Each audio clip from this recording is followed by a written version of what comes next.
The first question for tonight really is appropriate for Book Festival. It concerns books.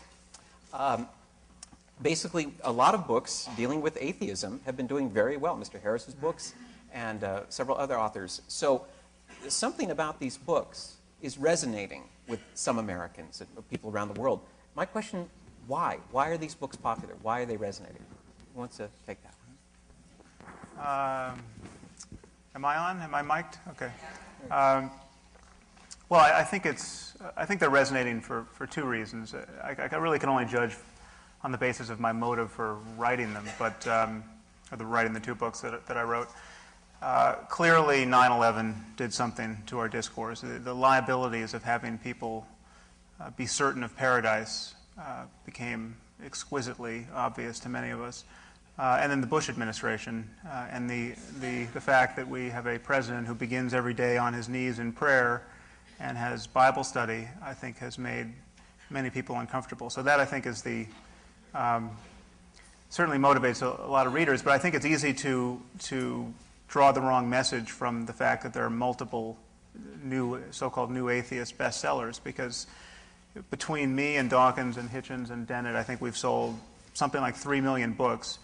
But of course, many people have bought all the books, so there's not 3 million readers there. There's maybe 1 million readers, and someone like Rick Warren sells 1 million books a month, and that's just one pastor. So it's still a very small segment of the book buying population, and as we all know, not so many people buy certainly hardcover books. So, Rabbi, what do you think?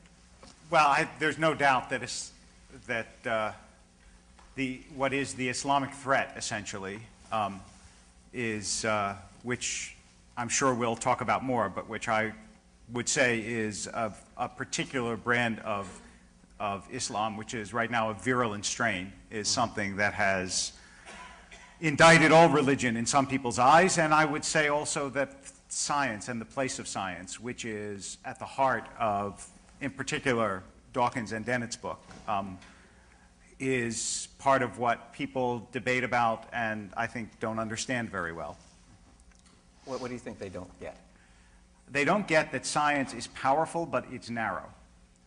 And the idea that science explains human life is an idea that I think is promoted only by people who are under the misimpression that the place of science in human life is a scientific question, when in fact it's a philosophical or religious question.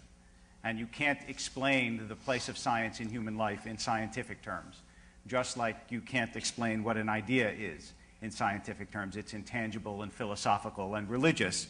And I think that a lot of people are, or at least a number of people who are educated scientifically but not philosophically or theologically, think that now that science is as powerful and as potent as it is, there's no place for religion, or it has in some sense disproved religion.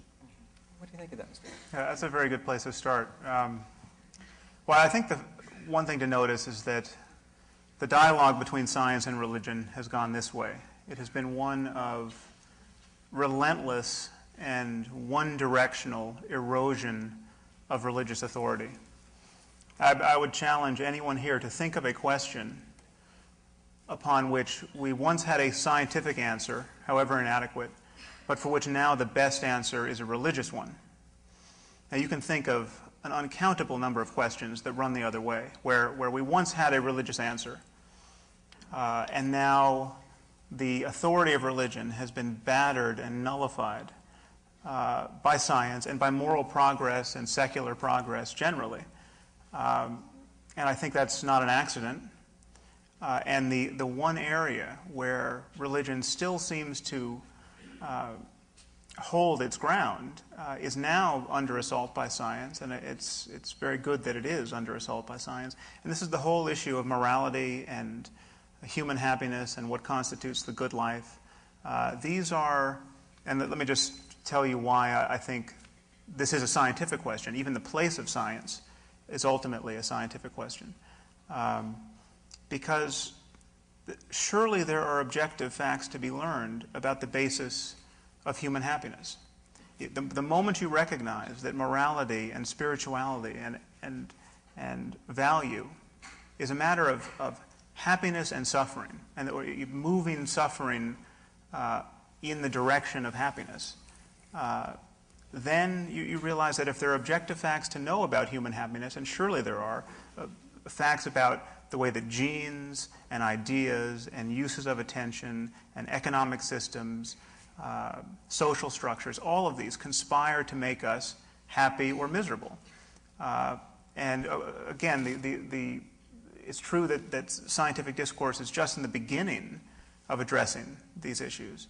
But it's not too soon to say that love is better than hate in terms of ethics. And we are studying these things at the level of the brain.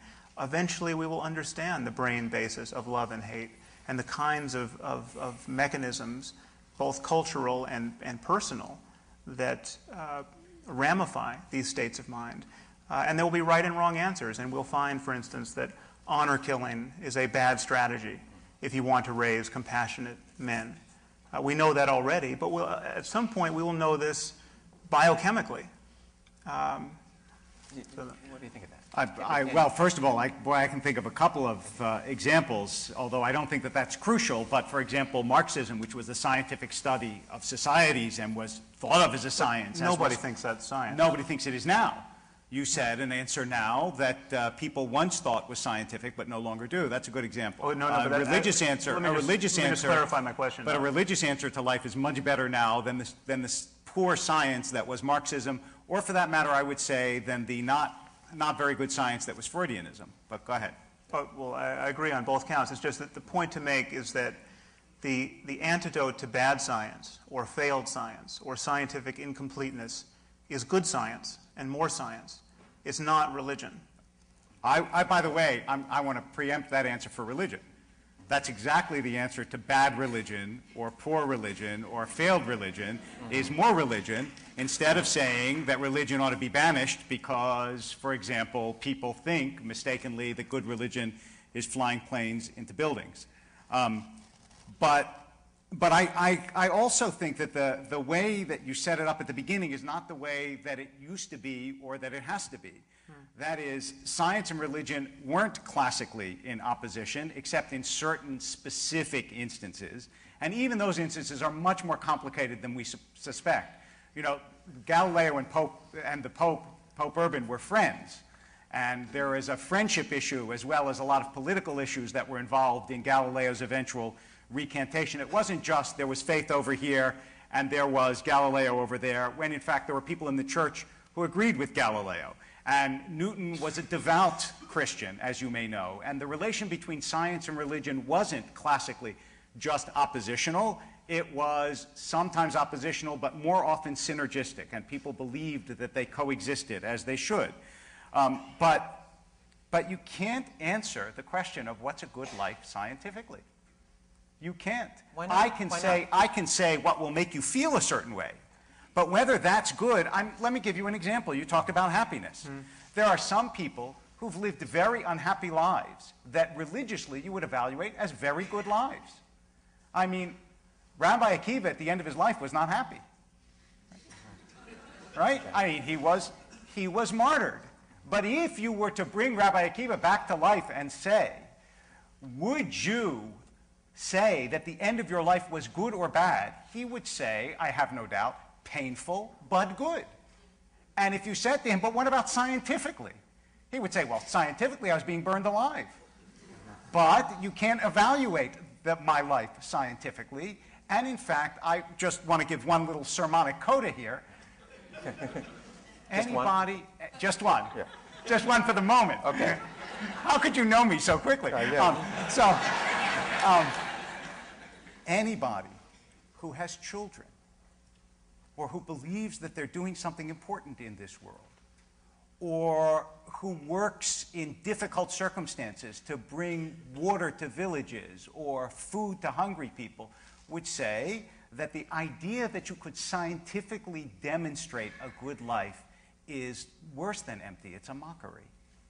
Okay, well that's good. I see that the term happiness is a little too effete to capture what I'm after here. I'm talking about well-being. I'm talking about all of the factors that we recognize that correspond to the good life. And I'm certainly open to the possibility that we have yet to fully characterize the good life religiously, philosophically, and certainly scientifically. I mean, this is an open conversation. The question is, do you ever have to believe anything on insufficient evidence to explore this terrain, to become truly... and what is sufficient evidence? Well, it's the kind of evidence everyone in this room demands on any subject other than religion. I mean, there are nuances here.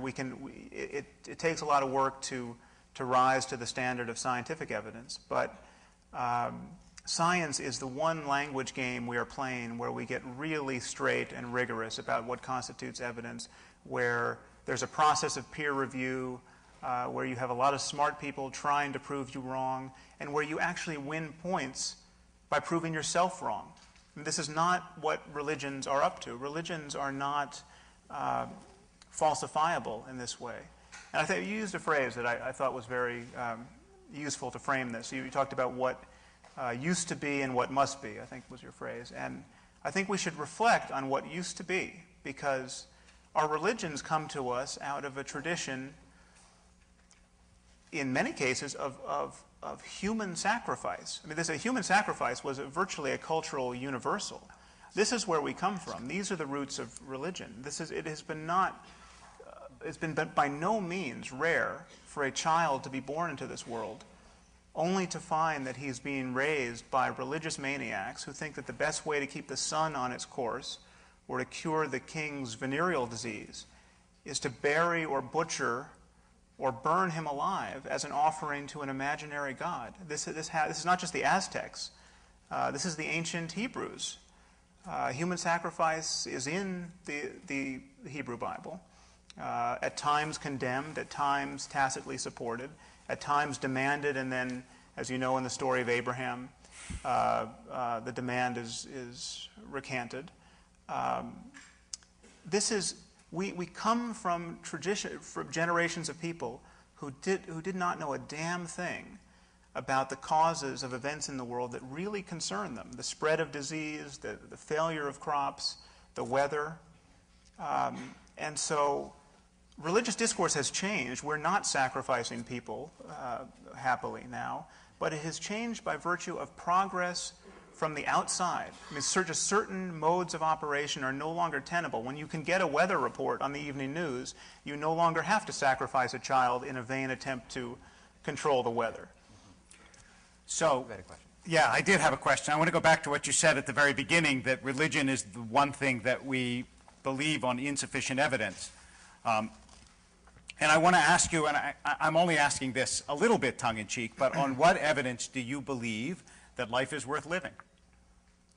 Well, I just think that's a misconstrual of how we talk about beliefs. I mean, this is something I get in another form quite often. I wrote this book entitled The End of Faith, and people attack me essentially with the line, but you need faith to get out of bed in the morning. You know, our lives are built on faith. That's not the kind of faith I'm attacking. I'm talking about... Oh, but you said explicitly that religion is the only thing that we believe things on insufficient evidence. Well, so I'm asking you if you believe that life is good or worthwhile on the basis of scientific evidence. Because if you don't, then I would amend your statement to religion and everything else that is of central value in our lives, we believe on evidence that is not susceptible to scientific proof. That I'll go with. No, I think you're equivocating on the meaning of the word believe. But I don't believe that life is worth living. That's not what gets me through my day. I am operating as though life is worth living because I am seeking various states of happiness. I'm avoiding suffering. I'm moved by compassion. I have these states in me which presuppose the reasonableness of not killing myself at the end of the day. Which is not so different, by the way, from a religious person who would say, religion is not belief in a proposition. It's an orientation towards life. I live in the presence of God. That's how I feel. It's not that someone says to me, okay, here's all the evidence from column A and here's the evidence from column B. Now, which one do you decide on? That's not how you decide whether you believe or not in God. Belief in this sense is not a great word. I believe it the same way you believe that life is worth living. And you would never say, as long as somebody can prove to me that I don't believe life is worth living scientifically, I may as well give up. So it's a disconnect. It's like saying, you know, I don't know, it's a category mistake. It's like saying of, you know, that wall, how jealous is it? It doesn't make any sense. Yeah, no, you don't evaluate a religious belief scientifically. I think I need to share a comment that he wrote in The End of Faith. Okay. And I'd be curious to have you expand upon it, where you wrote, "There is clearly a sacred dimension to our existence, and coming to terms with it could well be the highest purpose of human life." Sounds very spiritual to me. Yeah, I part company with many atheists in that I'm interested in spiritual experience. I think there is, while I wish we had a better word for it, I think because that word we have to recognize carries a lot of metaphysical baggage, there is such a thing as profoundly transformative, meaningful experience that can be very hard won. I mean, you might have to go into a cave for a month or a year to have certain experiences. And so the contemplative literature is something that I read and I take seriously. The problem is it is all so riddled with religious superstition and dogmatism that you really do have to be a selective consumer of this literature. And every religious person takes his peak experiences as confirmation of the metaphysics in which he is seeking those experiences. So that the Muslim thinks that this is his feelings of rapture during prayer. He thinks this confirms the fact that Muhammad was really in his cave talking to the Archangel Gabriel and that the Quran is the perfect word of God. And I mean, your claim that religion is not a matter of believing propositions is just manifestly false when you're talking about what billions of people I didn't say religion, believe. I said belief in God. Well, belief in God. I mean, it entails belief in certain propositions, but belief in God isn't a propositional belief the way I believe that this, you know, table is hard. Well, for you, a belief in the divine origin of certain books figures rather centrally to Christianity, Judaism, and Islam. Yes. This entails a variety of claims which are on their face at odds with science. The belief that Jesus was born of a virgin may be a cherished claim for most Christians. It is also a claim about biology. I mean, this is why you can't keep religion and science apart. Their truth claims cannot be disentangled, which is what you want to do. I don't want to spend my night defending the virgin birth, but it's now I have my story. Yeah. Right. Yeah, exactly. It would be, but it refreshing actually if you is not a tried. claim about biology. What it is a claim about is the idea that natural laws, which themselves, by the way, are an article of faith. I mean, we know since Hume. No, that's a very slippery and dangerous yes, slope. but it's true. I mean, you can. They are. You can't say. I mean, I didn't start this. Hume did, and he was a good atheist. You'll notice nobody says this in an airplane at 30,000 feet. Having said that, yeah, well, it is. I didn't say that it's not an article of firm faith, but it's still an article of faith. That those laws can never be suspended seems to me on the face of it a claim that's unprovable, and there's no reason why a Christian can't say that the laws of biology have been suspended once in history or will be suspended sometime in the future. That's not the same thing as that doesn't appear to me to be a conflict claim, between. It is a claim about physics and cosmology. I mean, it touches all of science. And so, I mean, for instance, the idea, this expectation on the part of something like 59% of the American population, according to Gallup, that Jesus will return to Earth to judge us. This entails claims about the human survival of death, apparently the human flight without the aid of technology. I mean, this is what people are visualizing. Do you think, I'm curious, do you think that the idea of human survival of death is an anti-scientific claim? Well, in the naive form that most people entertain it clearly is. Now, they don't think that their body doesn't disintegrate. They assume that it does disintegrate. What they assume is that there is something inside of you that is eternal, which I assume as well. And it doesn't seem to me resurrection. doesn't seem to me anti-scientific. Well, it's anti-scientific if you believe that you have good evidence for that. I mean, this is what's anti-scientific.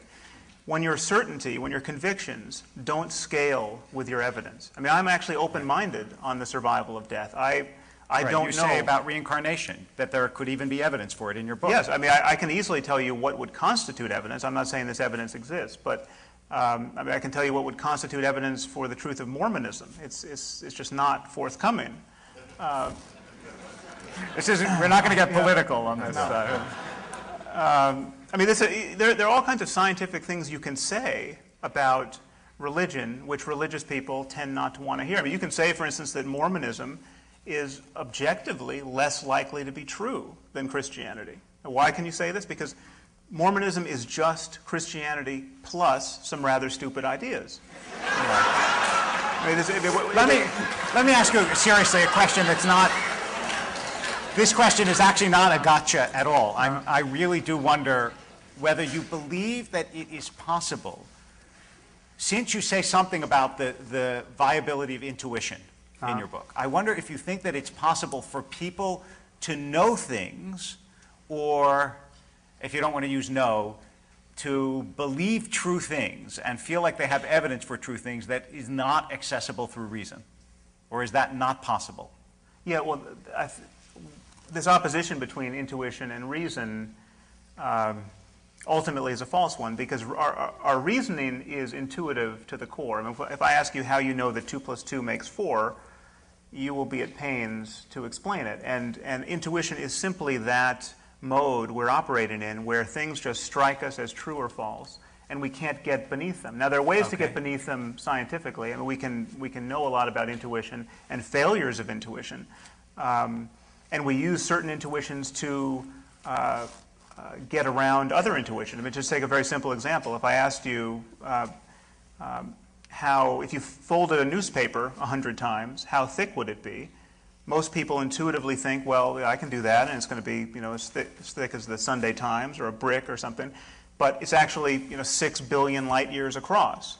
Now, how we get there with just the intuitions of arithmetic. I mean, you explain the process of exponentiation to somebody, how to fold a piece of paper 100 times is to essentially multiply its thickness by 2 raised to the power of 100, and then you see that the numbers get very big. Now, this is reasoning. This is you don't get much more rigorous than arithmetic in terms of reasoning, but it is intuitive to the core. The fact that any of this is intelligible is a matter of intuition. So yes, there are ethical intuitions. There are, I would argue, contemplative or spiritual intuitions, but no intuition you can have when you sit down in prayer or in meditation is going to authenticate most of what religious people believe most of the time in the service of their religions, like the virgin birth of Jesus, or the divine origin. No, I agree, and I don't think that most religious people would say that that comes to them through intuition. But I wonder, since from the beginning of time, 98% of all human beings who have ever lived have had an intuitive sense that there is something, some being or force greater than themselves, does that constitute for you even a scintilla of evidence that it's true? No. Okay. So just asking. Just asking. You touched on something earlier that relates to a question I want to ask. Many writers dealing with this subject have talked about the dangers of religious fundamentalism, of extremism. You've talked about religious moderates. Right. If you could share those ideas, and I know you're interested in this topic as well. Yes. So, well, an example of it, although not a particularly egregious one, emerged in this conversation. I mean, the fact that you would say belief in God is not a matter of believing propositions. That is the kind of utterance one hears from religious moderates. I don't know how you would describe yourself, but you're not. I'm a fanatic. You're not a fanatic. No. Not about this, though. About other. The problem with saying that is that it effectively covers for. I mean, what you're arguing. Right. This is what religion should be, essentially, and yet it becomes a kind of descriptive claim. This is what religion is, and so we can slip into a mode of not acknowledging just how much mad work and how much needless human suffering is being perpetuated because of explicit propositions So the that moderates people make believe. it acceptable, and you don't really realize how bad things are. Well, one, moderates want faith itself to be respected at all costs. And they want the basic project of raising children to be Jews or Muslims or Christians to be respected. And in that context, it is often very difficult to honestly evaluate just how much needless human suffering is being produced on a daily basis by religion and religious belief. So I understand what you're saying, that you, and I've read that you indict moderates because we give cover, in a way, for religious fanaticism. I would say two things, and I suspect the second will be the basis of another conversation here. The first is that it is, let's say, I don't know that I like the word moderates, but it is healthy religion that provides the only hope for sick religion to be well. I don't think that there is any chance that the preaching of irreligion will in fact persuade those who are fanatic to change their ways, but I think those who know how to speak the same language have some chance of doing that. The second point that I would make is that when you talk about the needless suffering that religion has caused, I think that it's time maybe to address the historical record, because I think that religion's record is nothing less than exemplary compared to irreligion. And so I would say that if you're going to try in this world to make a decent world, that historically speaking, although I won't speak for the future, you are much better off training people to believe that they are not the most powerful, most knowledgeable, most decisively able to come to conclusions about the world creation, but that in fact a certain amount of humility, both about what they know and what they do, is appropriate, and that humility But how, Rabbi, how do you have tolerance? comes from. But how do you have tolerance and faith coexist? Well, it has throughout history. Oh, sure it has. Absolutely. I mean, even today, let's take the most intolerant. You know, I find this really interesting. People, the other night, we had somebody who was, at the very least, I would say, as extraordinarily, she is I think she would probably call herself a reformed Muslim, no longer a Muslim. She grew up in Muslim society, is extremely harsh on Islam. So I said to her, what about Indonesia, which is the largest Muslim country? And she said, you know, we're very afraid of Indonesia being radicalized. And I thought to myself, if you're very afraid of Indonesia being radicalized, what does that mean about the largest Muslim country? That it has not yet been radicalized, or that there was a time before it was radicalized. And the idea that if somebody is the member of a certain faith, such as Christianity, which introduced the idea of toleration to the Western world, that therefore they can't be tolerant, is clearly contradicted by much of history. And it seems to me that if you want to find intolerance, you look for atheistic regimes. Would you rather live in North Korea or South Korea? Okay. South Korea is Christian. Don't North answer Korea is that communist. question. Yeah. Well, you cited many examples in your book. Yeah, well, the thing is, this is a trick, and this is one of the reasons why It's not a trick. I'm not a fan of the term atheism. I mean, atheism is a term totally without content. It's like being a non-astrologer. You know? I mean, we don't have a word for someone who's not an astrologer. And if astrologers suddenly became ascendant in our society, we wouldn't need to invent non-astrology as a discipline. We could talk about reason and science and evidence and common sense and bullshit and put astrologers in their place. And so it could be with religion. And so this notion that Stalin and Hitler and Pol Pot were doing what they did because of atheism, because of non-belief in God. I mean, ask yourself, is too much skeptical inquiry really what's wrong with North Korea? I mean, the North Koreans are a cargo cult armed with nuclear weapons right now. They think that the food aid that we give them is a devotional offering to the genius of their dear leader. They are systematically impoverished, both physically and in terms of information. Too much knowledge, any knowledge is too much knowledge in North Korea. This is not a paradise of reasonableness. Now, all I'm advocating is that we use the same standards of rationality that we use in every other area of our lives when people start making claims about the divine origin of certain books and the virgin birth of certain people and the glorious end to history where the good people will be raptured into the sky. These are the kinds of things that we should apply pressure to. And it is taboo to apply pressure to these claims. And religious moderation, unfortunately, ramifies that taboo. Okay, so first of all, it's hardly taboo. I mean, 3 million books may not be a lot in your litany of bestsellers, but it's a lot of books, and I don't think that it's certainly in our society and in Europe it's not taboo to preach atheism. More books are poured forth every day. But here's the question. I do want you to look actually at the historical record. Let's just take the Western monotheistic faiths, okay? Before they existed, think about the world. Forget the pre-state world, where cultural anthropologists tell us that about 1 in every 4 men died of violent death. And then you had pre-monotheistic regimes like Assyria, Babylonia, which were savage beyond the imagination of anything you will find in the Bible or anywhere else. And then, all of a sudden, when it became possible for there to be a regime without a religion, and you know when that became possible, right? That became possible in the French Revolution.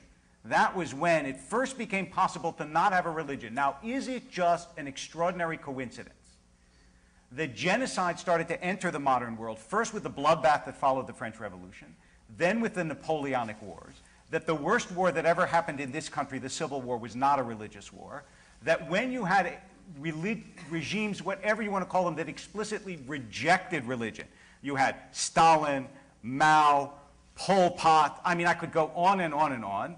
It just seems to me an extraordinary coincidence, far beyond the possibility of believing, to say that, no, what was wrong with all these regimes is that they didn't think like Sam Harris.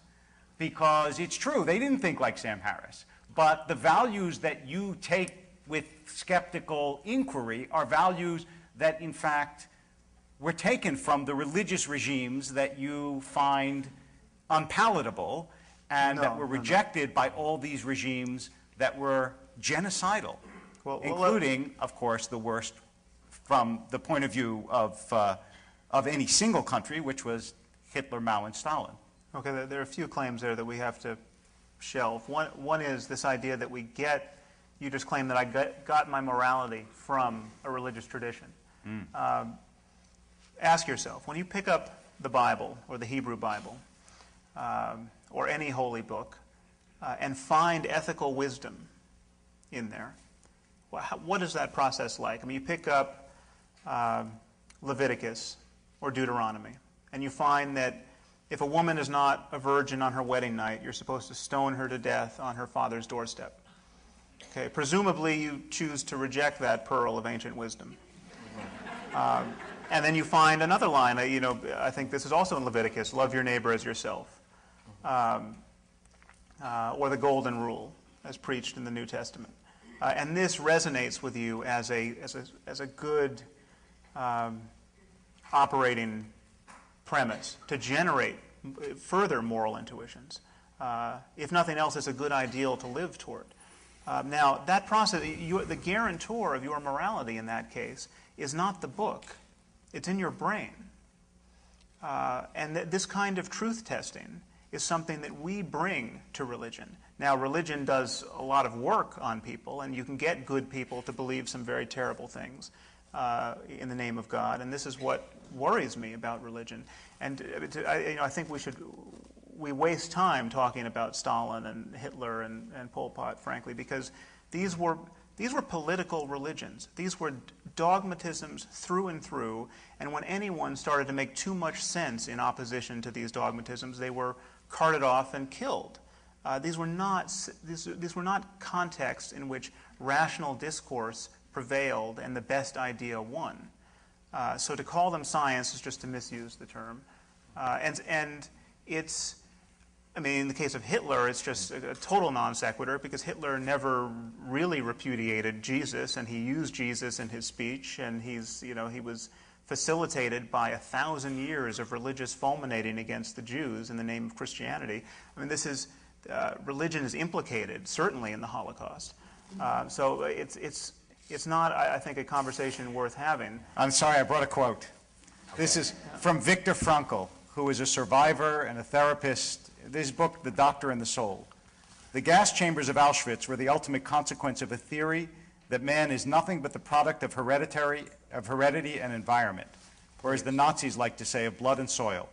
I'm absolutely convinced that the gas chambers of Auschwitz, Treblinka, and Majdanek were ultimately prepared not in some ministry or other in Berlin, but rather at the desks and in lecture halls of nihilistic scientists and philosophers. Okay, well that is an opinion that I think we can all reject on its face. Really? Clearly. Do you really think you think Auschwitz yes, is the result absolutely. of I thinking think too that clearly about the physical world? Yes, the rejection of transcendence and the idea that human beings are all heredity and environment and breeding and eugenics and social Darwinism was absolutely a much greater contributor than the hatred of Jews? Than the rejected Christianity. Well, it wasn't just the destruction of the Jewish people. It was, don't forget, World War II, right? This was much wider than the hatred of one people. But yes, why was it focused on the Jews? In part because the explanation that Hitler gave wasn't theological. The explanation that he gave was racial. Had it been theological, I would say yes, theological. But strikingly, but weren't the all roots theological? The history of anti-Semitism. There was a long history of anti-Semitism, but why did it never explode into genocide in a Christian government?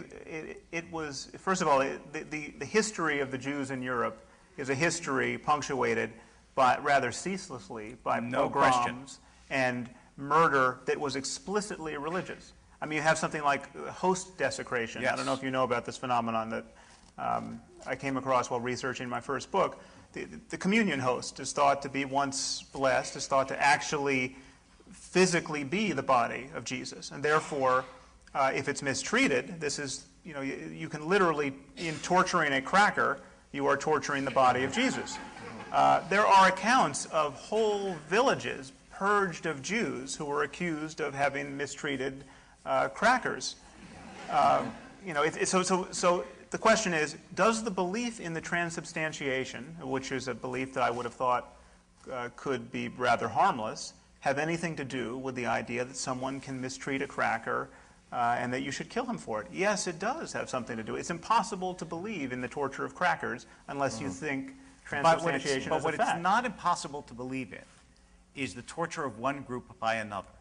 And that is, as you know, virtually universal in human history. And it's given immense energy by religious hatred. The question arises, in what sort of regime are you likely to be able to get a society a la America where that is minimized? And it seems to me quite clear that if you look through history, although the depredations of religion, we could spend all night talking about the terrible things that have happened in the name of religion. But that would have much more power if you took essentially good people and made them rotten, as opposed to taking people who are predisposed to both good and evil actions and given them distinct identities one from the other. Nation states, religions, neighborhoods, so on. And what you get, almost inevitably, is the action of one group against the other. And in fact, the only transcendent idea that I can think of that really does tie one person to another is God, which is why when you actually filter that book through a person, as opposed to, say, just opening Deuteronomy, which no tradition that I know of suggests is a way to learn morality, but when you filter it through a person, you get someone like Isaiah, who criticizes Jews on the basis of the Bible that he knows far better than we, or Hillel, who, when he's asked to summarize an entire tradition, knowing it intimately and intricately, doesn't say, go persecute someone. He says, what's hateful to you, don't do to someone else.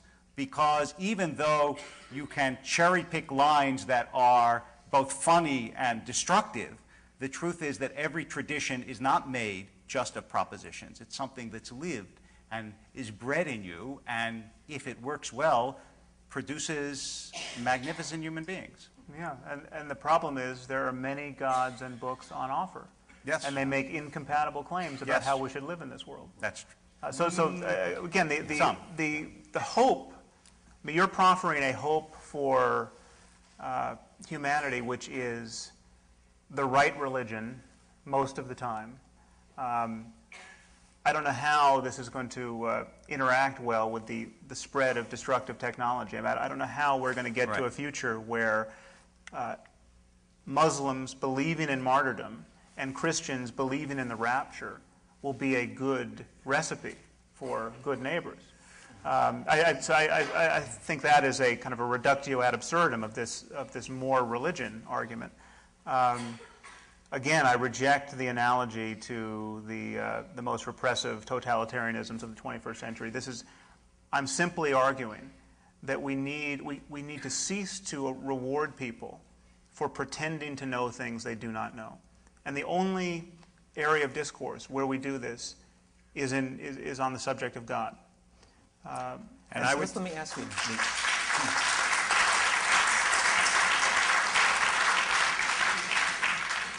On the issue of uncertainty, I'm curious how you two reacted to news this year. This is the year the world learned that Mother Teresa, Calcutta, suffered her own crisis of faith. And she wrote some letters which were published. And in one of the letters she wrote the following: "I am told God loves me, and yet the reality of darkness and coldness and emptiness is so great that nothing touches my soul." Mother Teresa. Yeah. Were you surprised? What did you think of that? Well, there was a certain gratification that spread in the atheist community. Ill-concealed. Yeah. I mean, the one thing I would say about that is that the other thing that Mother Teresa's letters articulate is the process she went through of confessing her doubts to her superiors. And at one point it was recommended that she view all of this as a sign that she was sharing Jesus' suffering on the cross. Now, this is kind of a brilliant moment of hermetically sealing a worldview. And so when I wrote about this, I said, ask yourself, when even the doubts of experts are used to confirm a doctrine, how could it possibly be disproved? And this is you see this all the time in religion. You do. And this is precisely what you don't see in science. That's right. But that's not a bad thing. First of all, ask yourself this. Even despite her doubts, if Mother Teresa weren't a devout Christian, do you think that she would have spent her life among the lepers of Calcutta? Many secular people do just that sort of thing. I mean, seriously percentages in terms of the kind of self-sacrificing work that she did. The truth is that it is not only is it far higher in terms of religious people, but I'll tell you something else in which Mother Teresa is an anomaly. Are you aware of the fact that overwhelmingly in study after study, and I can show you a notebook full of them, that religious people are psychologically happier, have better family lives, feel less lowered anxiety, on and on. I mean, I can give you a whole list of things in all the studies. And that also, it seems to me, makes some argument, because everything in the world that human beings need in order to survive and to thrive exists in the world. Other people, food, sleep, God. Those things that the human soul craves and needs are real. And you have two choices. It could be that we were tossed up by an accident of ancient chemistry, in which case it's remarkable to think that this product of evolution by blind forces could really understand the world around us. I mean, why in the world should science work if your brain is purely a product of evolution? Right? There's no reason why you should understand the world or be able to understand the world. Or it is possible that you're not just a product of blind forces. And neither, despite the darkness that she felt in her soul at times, was Mother Teresa. Which is precisely why we not only can understand the world, but we can understand more than the world. because our origin is of the world and also not of the world. And the reason that our minds can do something more than just operate on instinct is because we operate all the time with things that are not physical, right? Ideas, words. I can say something and change the physiology of your brain. Now, how is that? Unless there's something more to your brain than physiology. Okay. So, now, this is I've kind of let you run on there for a while because and awfully Christian of you there.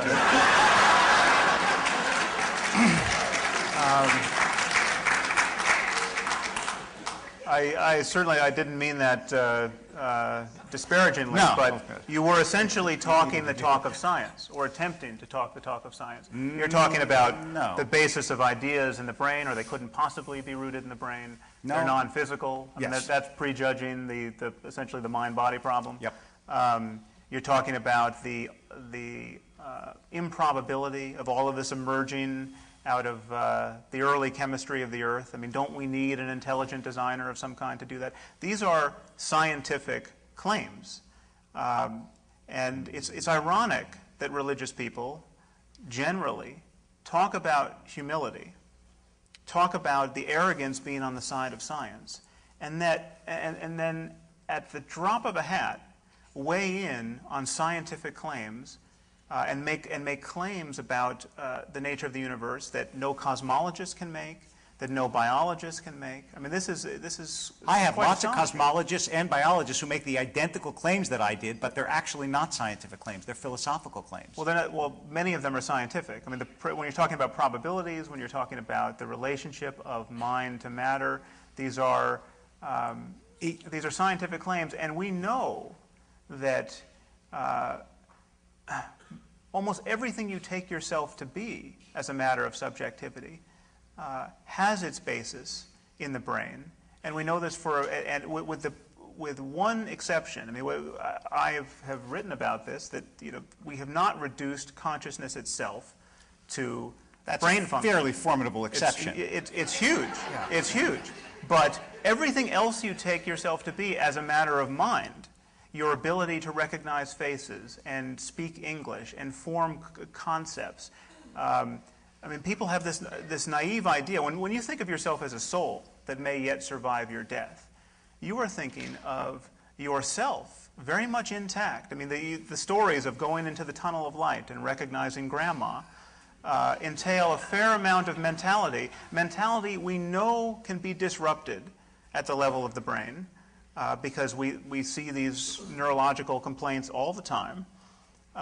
And the proposition is that if you damage a brain a little bit, you destroy English and an ability to recognize faces. But if you damage it totally at death, lo and behold, the soul, still able to recognize grandma, will rise off the brain and go into a tunnel of light. These are scientific claims, and they are profoundly naive. It's not a scientific claim. It may be a scientific claim to say that my ability to speak English can't be disrupted by disrupting my brain. But the essence of what a human being is, which is the one thing that you say we don't have a scientific explanation for, is consciousness. Well, it's not just human beings. It's dogs. We don't know where consciousness emerges in the natural world. We don't know where it emerges, or self-consciousness, although self-consciousness is probably different from consciousness in animals. That would be my guess. But it isn't just that. The morality, consciousness, all these things which are susceptible of scientific exploration are not susceptible of scientific explanation because they're not scientific questions. When you ask, for example... You don't think depression could be susceptible to a scientific Sure, account? I absolutely do. So where do you draw a line between a mental state like depression and one like joy? And the existence of a mental state, and the existence of a sense of identity that makes you a human being that could transcend your death? The point is that if you believe in that existence of identity as a human being, it can even be diminished in this world, but it doesn't mean that it's diminished forever. In the same way that it didn't exist before it came into this world, which to me doesn't mean that it didn't exist in some state that we don't understand. Right? Okay. Before I was born, I wasn't conscious of me.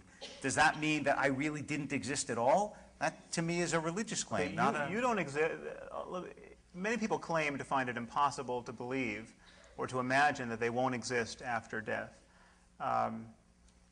Just try it for a second. I mean, you imagine that everyone in Paris right now is getting along fine without all of us. I mean, none of us are in Paris. We are really, really materially absent from whatever is going on in every other city on this planet right now. You were absent for all of human history before your birth. The idea that you simply can't imagine not existing after death is really kind of just for lack of trying, I think. Granted, this is terrifying, and I think it's terrifying not so much in our own case, but it's terrifying in the case of those we love, and we are terrified to lose the people we love in this world. That is an objective fact, if there is one in this area, and religion is the strategy we have adopted to keep that terror at bay. So if it's not religion, then what do you have? Well, it's not that you necessarily have a replacement for everything religion does on every question. I mean, you don't replace the belief in Santa Claus with something that does exactly what the belief in Santa Claus did. You know, equally consoling, equally motivating on Christmas morning. I mean, it doesn't happen. Except that it's just not true that religion is the strategy that we've adopted to deal with that fear. Religion is infinitely more than that and more complicated than that. Religion is also the strategy, if you call it a strategy. I mean, religion is also the recognition that the world is filled with an order that is inaccessible to measurement and reason. It's the recognition that human beings have a certain purpose in this world. It's the things actually that you espouse, although you don't espouse them with a religious purpose. I mean, it's the thing that gives meaning to what you say when you say this form of religion is bad and this form of religion is good. A moral judgment for which you have no basis if there is, in fact, no moral order. If it's just I absolutely did not say there was no moral order. So well, where does the moral order come from? Okay, this is something I want you to all know. Before we talk on that level, I want a kind of a big picture view for you all to notice.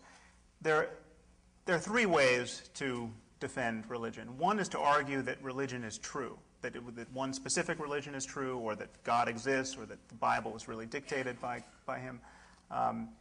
Another is to argue that religion is useful. Okay, right. And this is a religion is useful argument. Religion is the basis for morality. Please notice that this is a very different track to run on, and it says nothing at all about whether or not God exists. Of course it does. No, because if I conceded to you... I'm sorry. You can't characterize my strategy and not let me tell you that you're wrong. But let me finish the point. Yes. Okay. Feel free to tell me I'm wrong, but just hear what I'm claiming. Okay.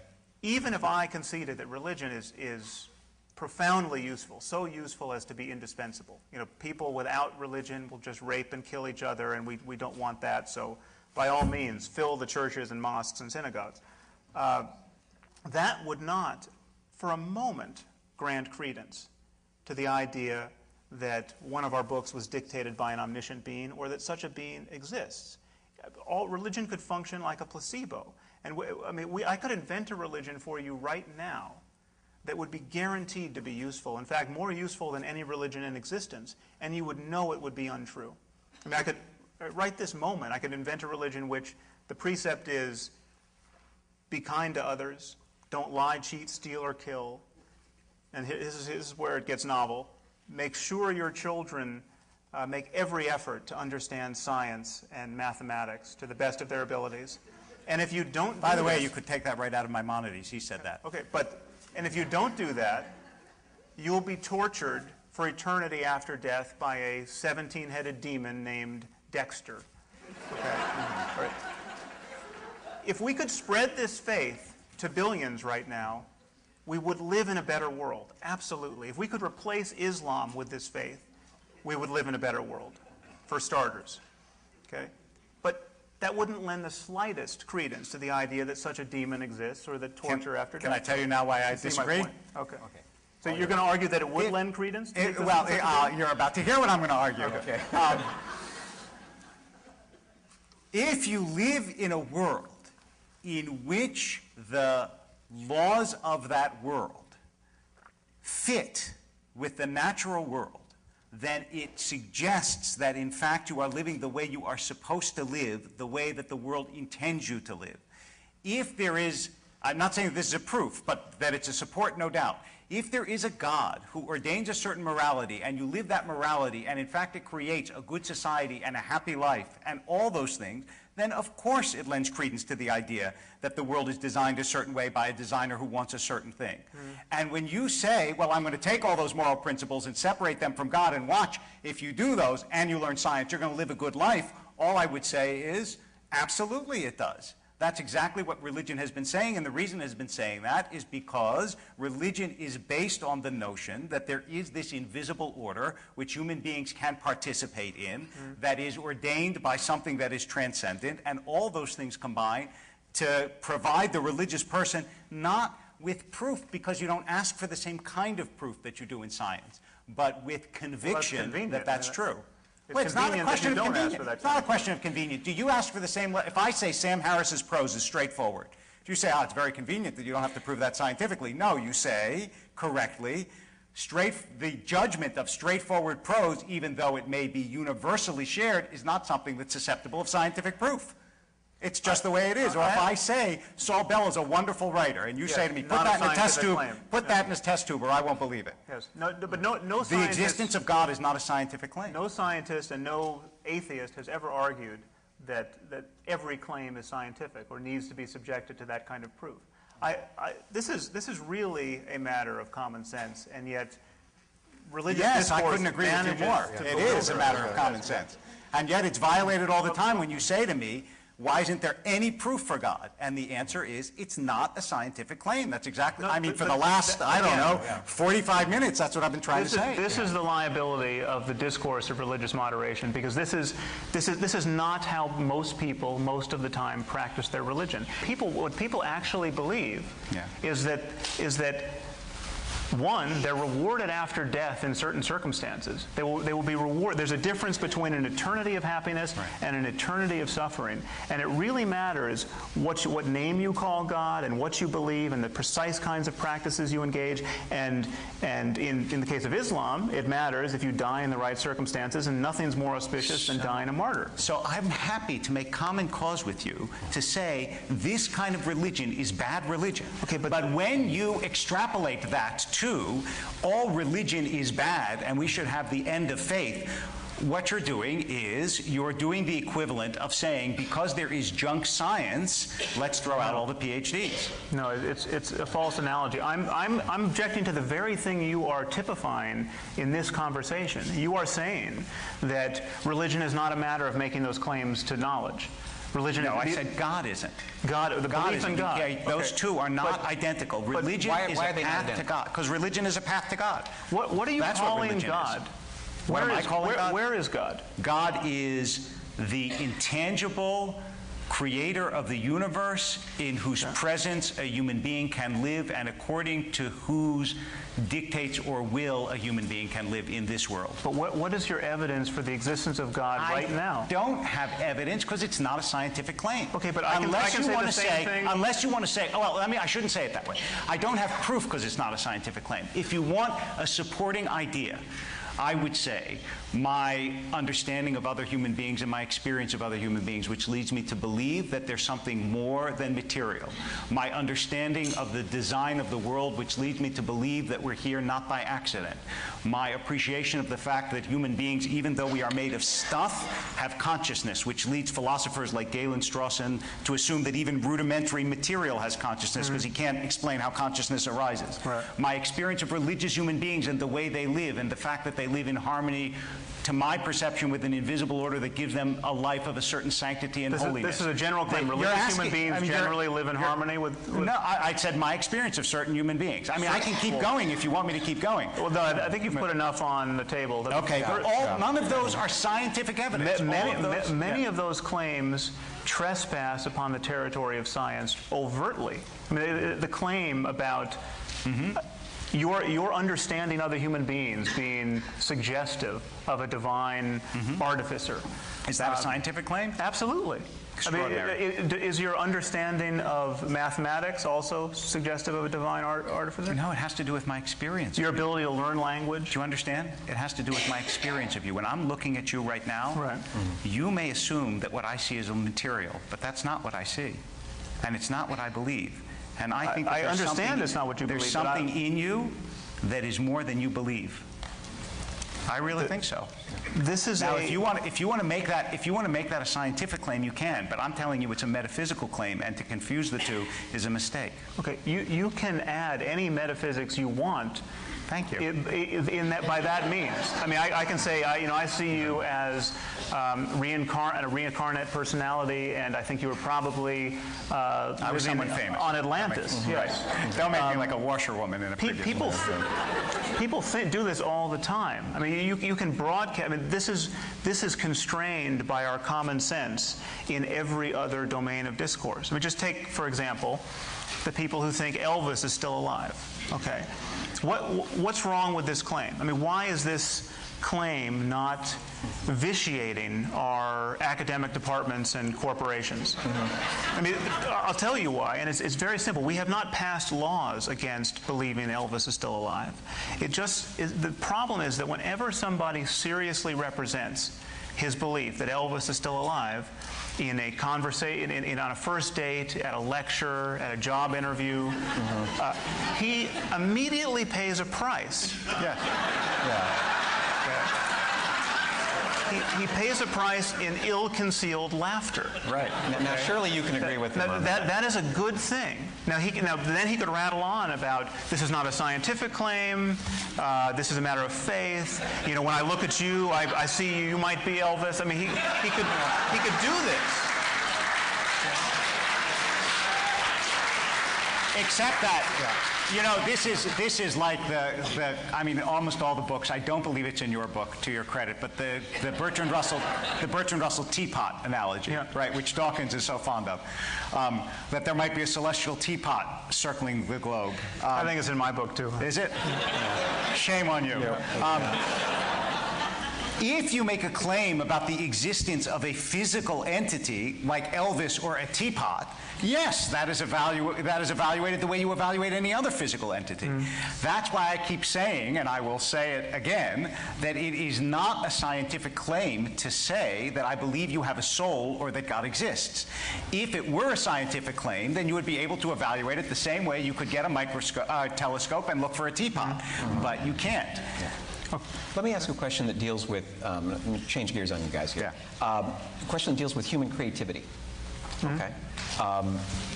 Religion has inspired a lot of great works. Look at the world of music, you know, the visual arts. Okay, let's just for a second say the world comes over to your way of thinking. Right. How does that affect the arts? Music, literature, The Simpsons. You know, I'm just curious. What would the creative world be without that? I think it's a false fear. The idea that we wouldn't find any reason to build beautiful architecture or paint nice paintings, but for indulging certain religious superstitions. It's just not. I think Feynman once wrote that it was a poor poet who must fall silent when he finds out that the sun is actually a massive sphere of hydrogen fusing into helium. I mean, it's not. The claim is that you have to take something on faith to be creative, and I think it's a product of an argument that you used briefly early on, which is a fallacious one. This idea that the percentages of people who do these great, I think you used it in the connection in terms of goodness, not in terms of art. Yeah, in terms of goodness. Right. Most people. Was it not fallacious in goodness? I'm just curious. No, it's fallacious. Okay. Most people are doing this good work are doing it for religious reasons. Well, most people, most of the time, have been religious throughout human history. There has been no one else to do the job. This is true. Yeah. I mean, most people who have plucked chickens have plucked them while believing in God. That does not mean you need to believe in God to pluck a chicken. That is precisely why. That is precisely why it's important to look at the 20th century and the 19th century, when it was possible to have societies that didn't believe in God, and to see what happened. But you have to look at what else they believed in. When I did that, you said, but they didn't believe what I believe. And what I'm saying is that if very you had few people do believe what you believe, apparently. No, I being Sam Harris here, not what I, David Wolpe, believe. You said, when I said Napoleon, the French Terror, the Civil War, Stalin, Hitler, Mao, Pol Pot, all these, as soon as it became possible to have non-religious regimes, look what happened to the world. You said, but what about people who believe what I do? And what I'm saying to you is that thus far, in the world, extraordinarily enough, when you remove religion from a society, it is not ruled by Sam Harris's. That's not the way it seems to work. Now, you'll tell me this is a utilitarian argument, and indeed it is. This doesn't prove that religion is true, but it certainly does prove that there is a values vacuum in societies when you suck religion out of it or force it out that is, to my way of thinking, terrifying. It does not prove that simply because you have to look at what else these people believed. There is a values vacuum in religion. There's a values vacuum in an organization like the Catholic Church that preaches the sinfulness of condom use in sub-Saharan Africa. Yes, I agree with you. Okay, there's a values vacuum in that same institution that shelters its pedophile priests, literally an army of child rapists, based on its own intent upon maintaining its integrity as a religious institution. There's a values vacuum in, and I could go on. And so it's not like religion is this perfect advertisement for the kinds of values you get once you believe that your book was dictated by the greater universe. It is an imperfect institution that is adopted by imperfect people in an imperfect world. And if you expect that it's going to be perfect, then you will be consistently disappointed. And that's why every religion that I know of emphasizes the fact that goodness is a continual and often failed struggle. And as does science. One would expect that science doesn't emphasize that goodness is a continual but failed struggle, right? I mean, certain scientists may, but science as a whole doesn't say anything about the metaphysical nature of human goodness. And by the way, Richard Feynman said explicitly that science and religion ought to be able to coexist. So I'm glad that you quoted him, because that lets me get that little appercue in. I'm going to step in here now. I'm getting the signal over there that, do we have the microphone available for questions? Where's Gatti? Okay. So remember, the hope was for questions, not speeches here. Okay, you can line up on either side here. So. I'll just start over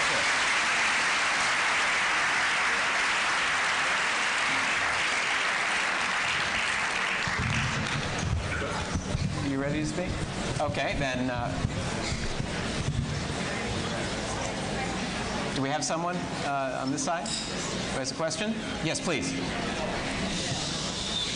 Rabbi Wolpe, at the beginning of this discussion, Sam Harris talked about the Bible and how human sacrifice is pervasive in the Bible, and how the ancient Hebrews practiced it, but you didn't respond to that. No. And I wonder what your response would be. Sure. I didn't say that it was pervasive. Don't want to. The answer is that human sacrifice was pervasive around the civilization of the Bible. And in fact, Gehenna, which is the Hebrew word for hell, is based on the fact that in the valley outside Jerusalem, that's where the pagan peoples around the Israelites did sacrifice children, which gives you some sense of the meaning of sacrificing children in Hebrew tradition. Yiftach was the only one who actually sacrificed a child and is condemned by it all through Jewish literature. Abraham, the point of the Abraham story, according to many commentators, which I take to be, is precisely to say that although the gods of the world up to that time do demand human sacrifice, God doesn't, which is why, as the psychologist Eric Wellish says, the key phrase in that story is, don't raise your hand against the boy or do anything to him. right? That's what the angel says to Abraham when Abraham raises the knife. And that's the key message. So to say that either the Hebrew people, the Israelite people, or the Bible advocates human sacrifice, and I'm not putting that in your mouth, but to suggest that is it's just a travesty of the Bible. Well, I'd add a few codas there. The picture is not quite that rosy. First of all, the Abraham story does not end with any resolute condemnation of human sacrifice. There are a few lines where God condemns human sacrifice in Deuteronomy and elsewhere.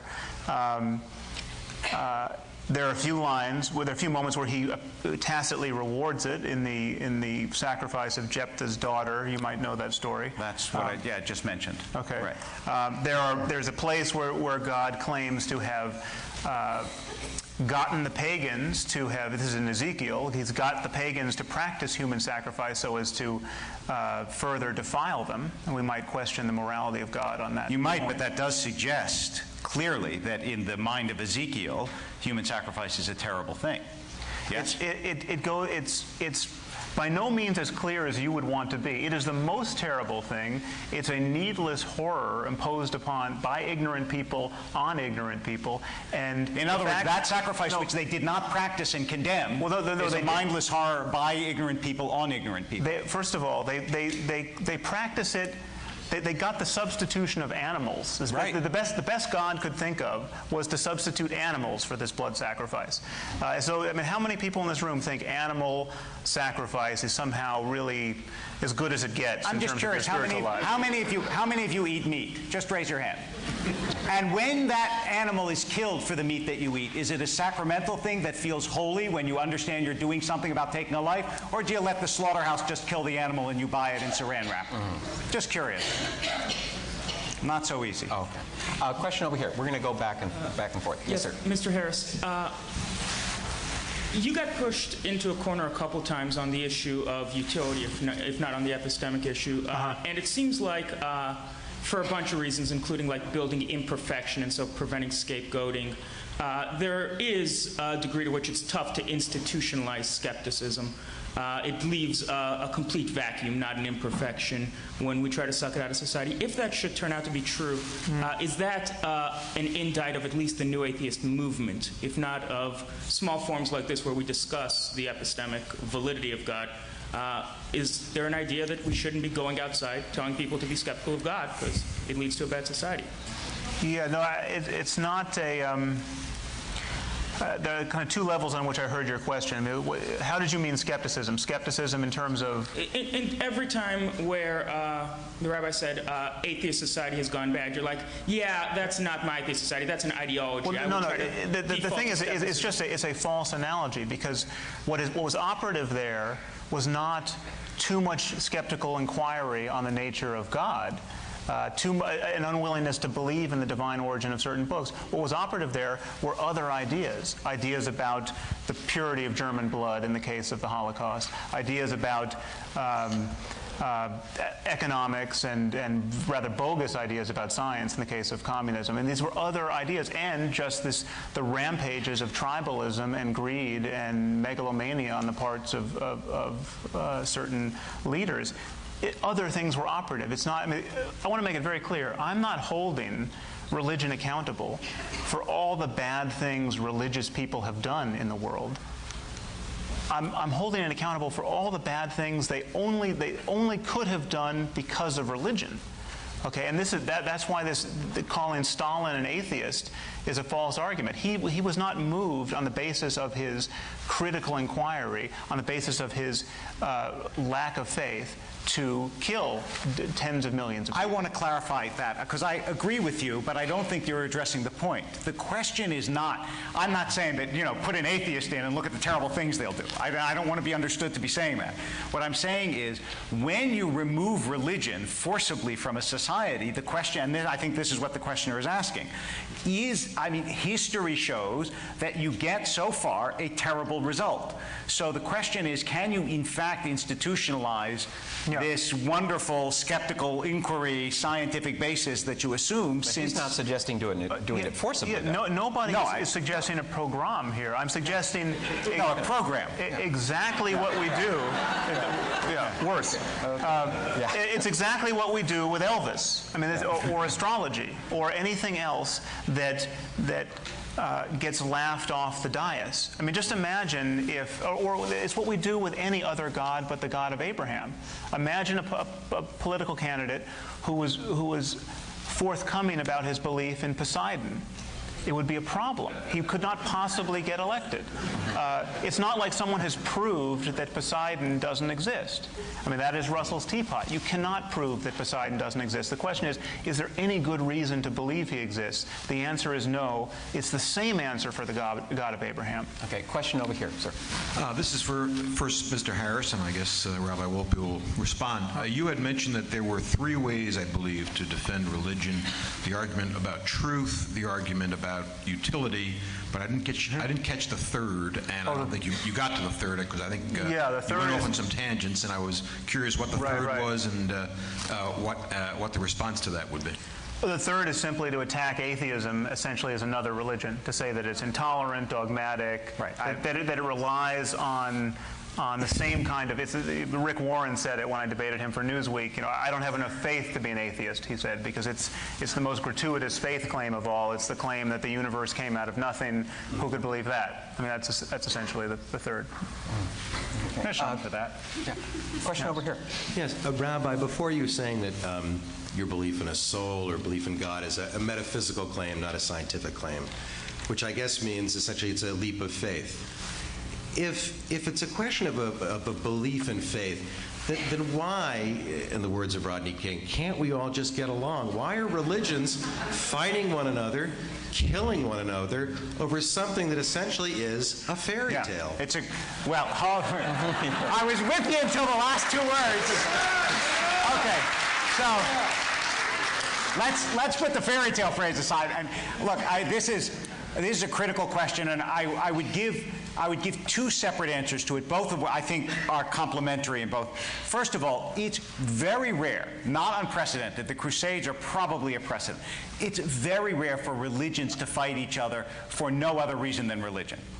You always got politics, you've always got land, you've always got religious economics. Jews throw dirty diapers onto other Jews in Israel because they're not really religious. We're not talking about disapproval. You're talking about serious conflict, right? And if you're talking about why Palestinians and Jews fight, why Pakistan and India fight, it's not just, oh my God, they're religious. Okay, that's first of all. The second issue is, I don't believe, is a religious issue.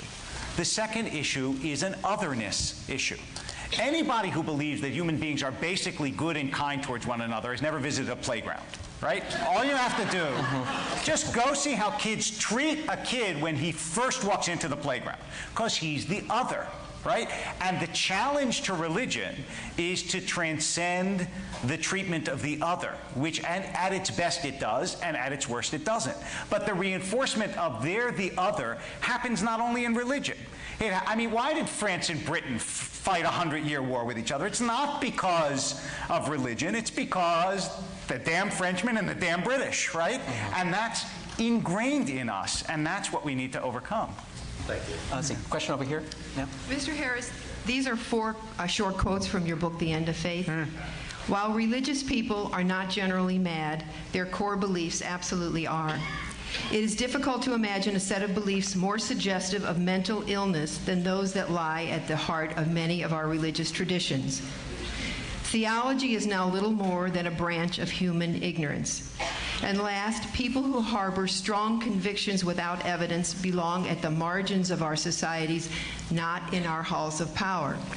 So with that said, how dangerous do you think our world is when our own leaders, especially our presidential candidates from a supposed superpower, profess such devotion to the supernatural?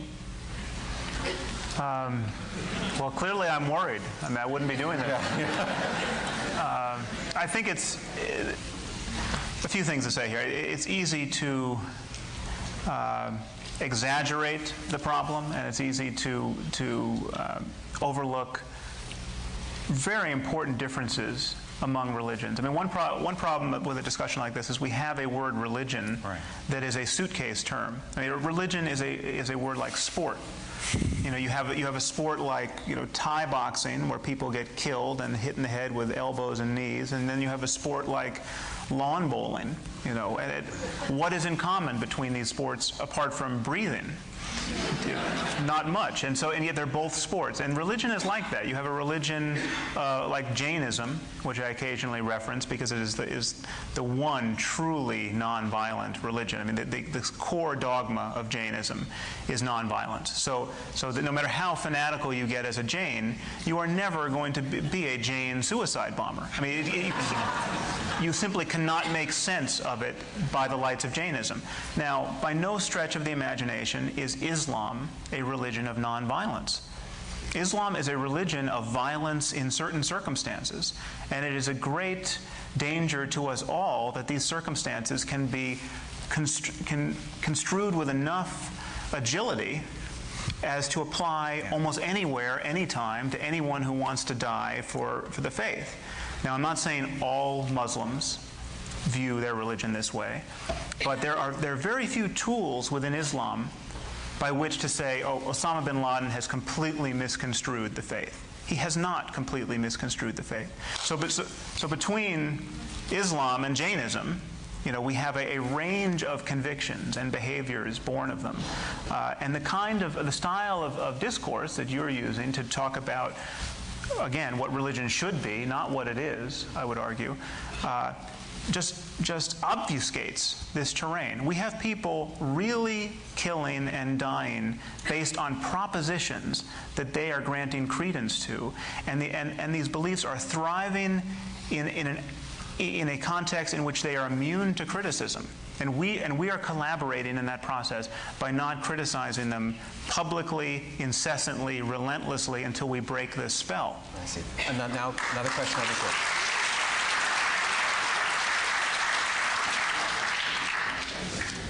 Rabbi Wolpe, I hear religion talked on many different levels tonight. And I believe you believe in God. But I'm wondering about the other religions. And how do you determine that your religion is the right religion and your religion is the true path to God, as opposed to virgins waiting for me in heaven, or Jesus Christ coming back to save me? And I don't understand how religious people are convinced that their religion is right. And where does that come from? Well, I mean, I always say when people ask me that it's my job to argue Judaism's excellence, not its superiority.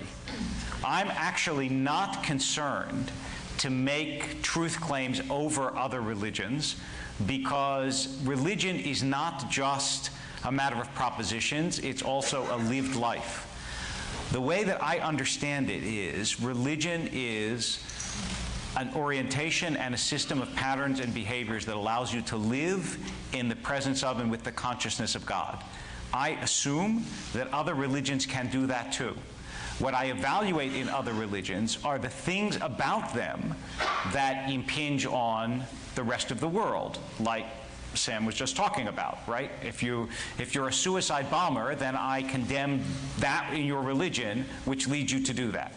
But I have no idea to what extent a Muslim or a Christian exists in the presence of God, except in as much as they tell me that they do. So that, for me, is sufficient. It seems to me that religious tolerance consists exactly in that. That is, I practice my religion because it gives me all the things that it gives me and because I believe it to be true. It doesn't mean that I have to belittle or dismiss the paths of other faiths. Question over here. Rabbi Wolpe, if we go back in time and find a group of Jews 1,000 years ago, a couple thousand years ago, who were devoutly religious and kept the Sabbath and did all the rules, but also owned slaves and on Sunday would stone adulterers and homosexuals and anybody else the Bible says to stone, would you say that they're good people according to your view of what God wants from us? And if those same people, we found a tribe in Africa who kept those same rules today, would you also say they were good? Well, if you ask 1,000 years ago, let's just assume they weren't religious and they owned slaves. Then you could evaluate them one of two ways. In the context of their time, were they good? You might consider them good. In the context of what we would call eternal values or today, no, they clearly weren't good. And you would say the same thing about a tribe in Africa, which is that they were morally undeveloped, right? So that to me, I mean, but my understanding of religions is that they go through a spiritual evolution, which is, by the way, not only, I didn't invent this. I mean, look in Maimonides when we're talking about animal sacrifices. You know why Maimonides said that God instituted animal sacrifices? Because he was weaning the Israelites off an atmosphere and a society in which people actually sacrificed human beings, just as Sam said, in an echo of Maimonides, and that suggested that eventually you wouldn't need animal sacrifices either. So the idea that spiritually one evolves, that seems to me perfectly compatible with faiths. You wouldn't expect that God could give a message that could be absorbed equally in every society at every time. Rather, over time, messages get refined, understood better, and lived better. You want to comment on that? Because you've talked about the adherence to the holy books, though. Yeah. I don't think he answered your question. I think it was a very good question. Two claims here. One is that you almost made it explicitly. It was certainly implicit. The idea is that at the time, I mean, the Canaanites were so ill-behaved that just getting together a coherent list of reasons to kill your neighbor was an improvement over the general barbarity of the time. And that essentially this is what... Wow, that was implicit in what I said? That's remarkable. Yeah, no, the idea that these people are so much more suggestive than I realized. Yeah, I got to tell you, it didn't cross my mind, but go ahead. Feel free to amend your statement. No problem. He just did. Or in fact to make it again, so that it'll be understood. This is often claimed, the idea that the Bible is just the best that was possible for that community in that period in history. You know, the 5th century BC was an age of such barbarism that Leviticus is really kind of it's like the U.S. Constitution, a brilliant document. It is not a brilliant document. It is an appalling guide to morality. And just think of how good a book. Just think of how good a book would be if it were authored by the creator of the universe. I mean, there's not a single sentence in any book of the Bible that could not have been written by somebody living in the Iron Age. This is a problem for claiming that this is the best book we have. And so the problem is, if you're living by Leviticus and Deuteronomy, you should be a good Jew for all time. Now, why are you not a good Jew for stoning your neighbor for working on the Sabbath today? You are not, because we have different standards of morality and reasonableness. And we happily we do, and those came from outside of religion. Those did not. No, it's true. They were all religious people dealing with the strains of science. Well, no, exactly. Well, what I would say is that that's only if you see any document as a static document. But if you understand, I mean, look, the rabbis, for example, and I didn't understand this to be your question, but I'm happy to answer it. The rabbis said about stoning a rebellious child. The rabbis, who, believe me, their morality was not shaped by the Constitution, right? Their morality was shaped by the Bible, which is the world in which they lived. They said, this never was and never will be. Now, why did they say that? Because their sense that God doesn't want a child to be stoned, that is, their judgment of the Bible arose from the Bible itself. Their judgment of morality is something that was steeped in those books and in that text and in the community that interprets that text. And to see it only as this is a sentence that the Bible says and therefore I judge the book as to be illegitimate neglects the fact that every religious text is a text that gets interpreted through a community. That's what makes a religious text. You actually think the book would not be improved if we just change that line about stoning your children to death for talking back to you? I would say that it wouldn't be more. The moral vision of the Bible would not be upgraded just a notch. No, well, not the moral vision of the community that emerges from the Bible and struggled with the Bible wouldn't be. And if you ask me, I mean, although you're not asking me, I don't think that the Bible is a verbal record of the revelation of God to human beings. I think that it's a human product of God's self-revelation. So I expect there to be in that book lots of things that emerge from that society. That's exactly what you would expect. Wouldn't you be on firmer ground if it were just unambiguously the most brilliant treatise on morality and still just stood the test of time even today? I mean, just repudiated slavery? I mean, you and I could improve the Bible in 5 minutes. Not if the Bible was written thousands of years ago. No. No, but that would suggest it's divine authorship. No, because you have to have the idea is, can you create a book which an interpretive community for thousands of years would find nourishment and meaning in? And I know that you think that's easy, but I suspect it's more difficult than you think. Well, the bar is set just a little bit higher than they managed in Leviticus. We'll see how long the end of faith lasts. Okay. I don't know. Question over here. This question is for both of us and actually touches a little bit on what was just said. I'm wondering, although you were talking earlier about healthy and unhealthy religions, and in that context, I'm assuming you were by meaning fanaticism, and in more context, Islamic fanaticism. Not just. Not just. But primarily. Primarily and specifically. And although there are very few Jews today who are still stoning their children to death, there are still Islamic. There are Jews who there are still Muslims who are killing people, killing infidels. And I'm just wondering what allows us, and this has to do with more of the moderate religions, what allows us to even consider Reform Judaism or lesser forms of Christianity or Judaism together? Why do we not consider these completely different religions? What allows us... Completely, I'm sorry? Different religions. Why are we... Why are they not separated? Why are they still... Completely different from Islam or completely different from other forms of Judaism? Other forms of Judaism. If there are still people today, I'm sure this isn't very well produced. No, that's okay. I just wanted to be clear. For Jews, it's a slightly different question than for Christians, because Judaism is a nation as well as a religion. So it's not purely a function of belief, it's also a function of community.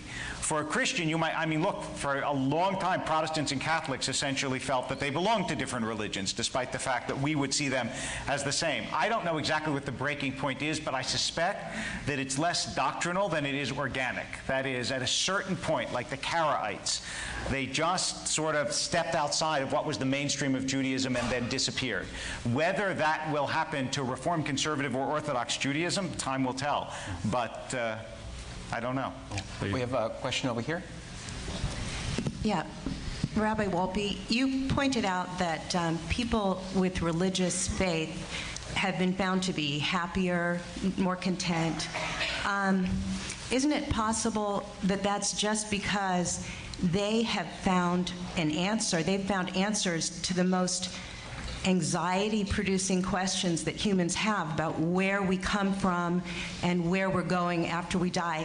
Whether or not those answers are true, yes, they it's entirely feel possible. Yep. They have been relieved of that anxiety and are therefore happier. And I'd like Mr. Harris's comment on that too, please. Well, I should have added this when you brought it up.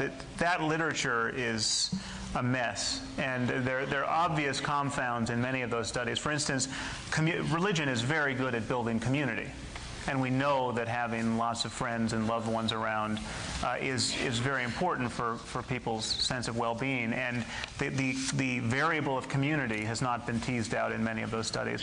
There's also the example of societies in Western Europe, like Sweden, where by every marker of the health of a society, they're healthier than our own. I mean, for educational markers, markers of violence and theft. I mean, they had not. I shouldn't have said every mark. Or I heard alcohol coming from the audience.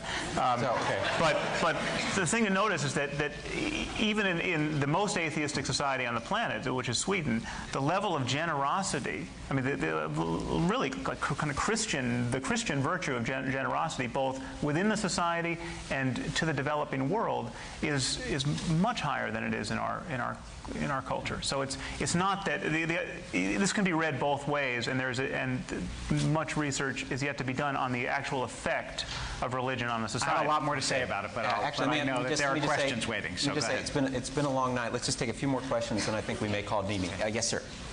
Rabbi, in your introduction, there was a comment about when you were a teenager, you shifted your perspective to a more spiritual path, and I'm curious, what was that shift? And I asked the same question to Mr. Harris.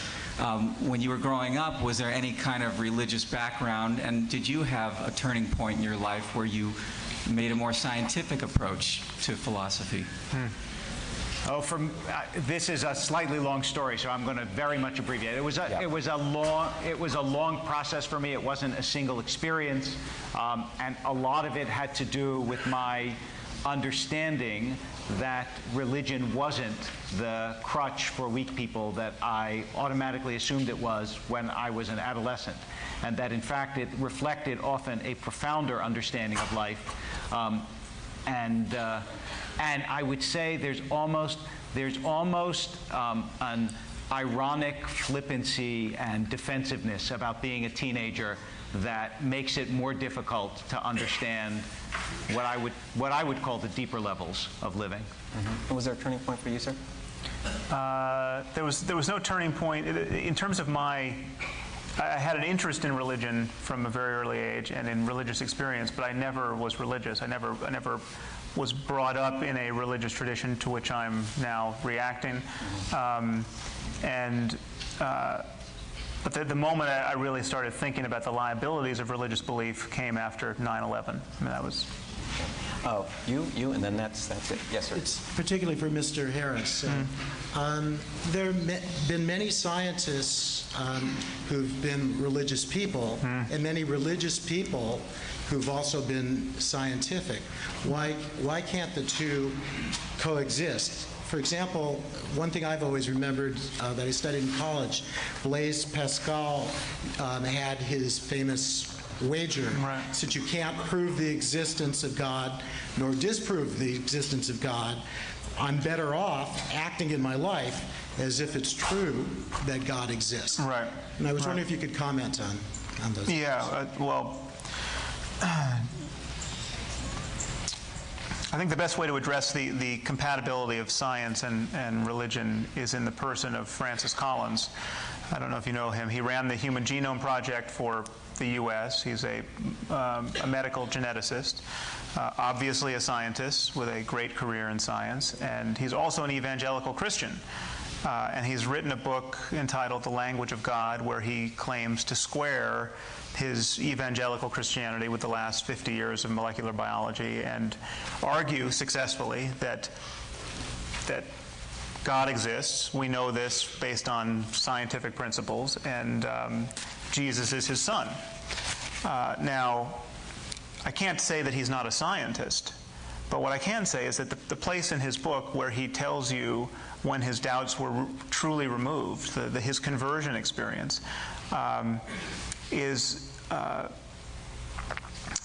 testifies to the way the human mind can be partitioned, where a scientist can lapse in the most egregious way in terms of his scientific standards.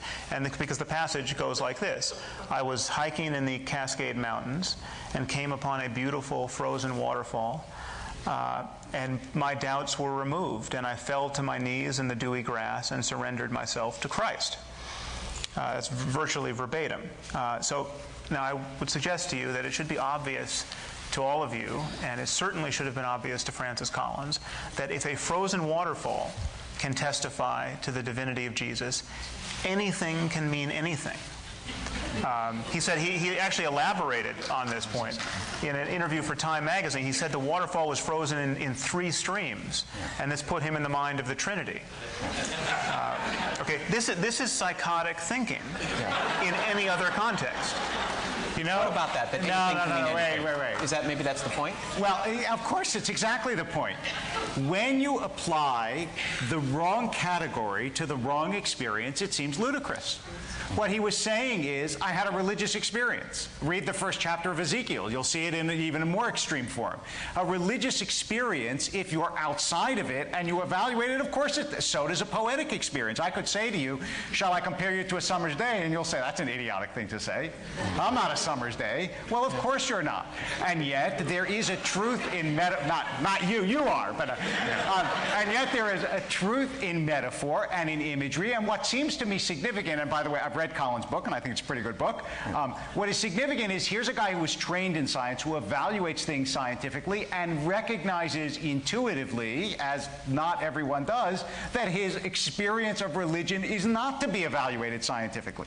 You think that that's a failing in him. I think that that is a measure of the largeness of the man's soul. Well, it's clearly a failing in that he goes on to make explicit claims about the divinity of Jesus, his resurrection, the likelihood of his return to earth. In other words, having had an experience of God, he believes the tradition in which other people who've had experiences of God have taught him, we've come here. It's like what people said about Plato. Whatever road of life you walk down, you found him on the way back. That's what he experienced in his faith. Okay, last question here.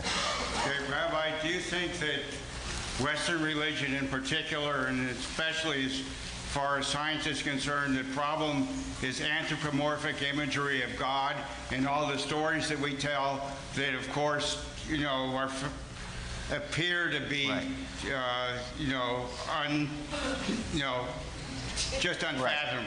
The rabbis say that the Torah speaks in the language of human beings because they recognized exactly that problem. When you seek to express that which is not human, first of all, we're limited by our conceptual apparatus, right? I mean, how do you imagine? It's like when you read science fiction. So the creature has 3 heads, right? We can't really imagine something that is other than ourselves. And this is what I would say sort of I say to students, when you're 5 years old, you can't imagine what a 20-year-old is. It's far beyond your conception.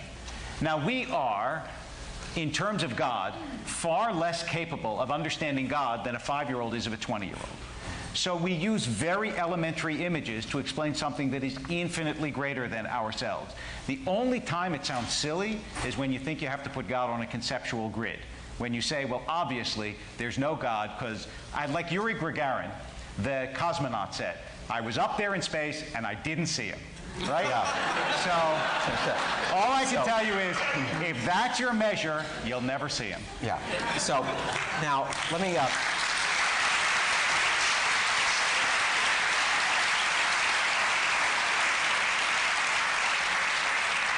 If I were in my newsroom at the LA Times, they would say that I busted deadline. But we've had a lot of fun here tonight. Guys, I'll ask you to make any just final remarks in just a second. First, a few thanks. Thank you to the university for organizing this event. And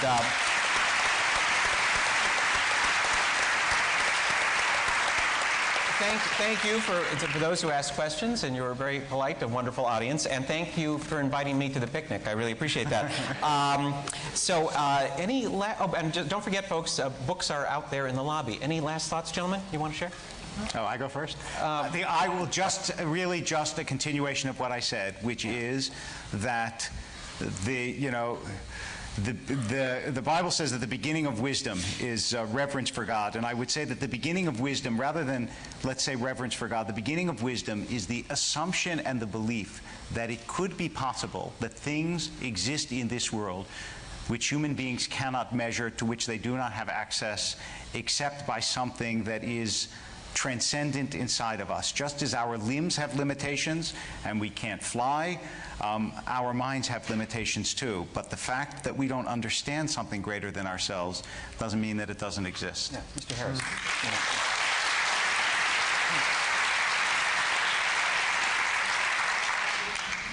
Any closing thoughts? Yeah. Well, I would say that the place to put our faith is in human conversation. This is all we have to work with. And the choice is to have a truly modern 21st century conversation, availing ourselves of all of the tools and all of the wealth of human effort that is our legacy.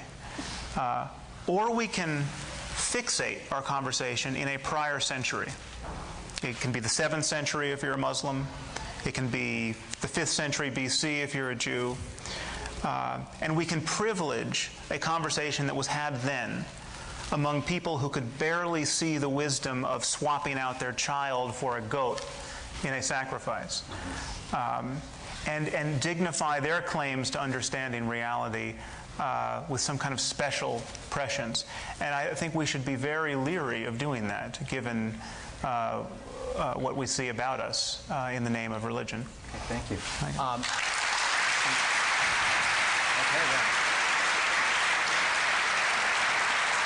I just want to say, under the authority invested in me as moderator, I'm going to give the last word of the night to that great philosopher, student of the human condition, Henny Youngman. And Henny Youngman, I just ran across this quote the other day. He had the following to say about atheism. He said, "I once wanted to become an atheist. I gave up the idea. They have no holidays." Let's thank our panelists. Thank you very much. Thank you.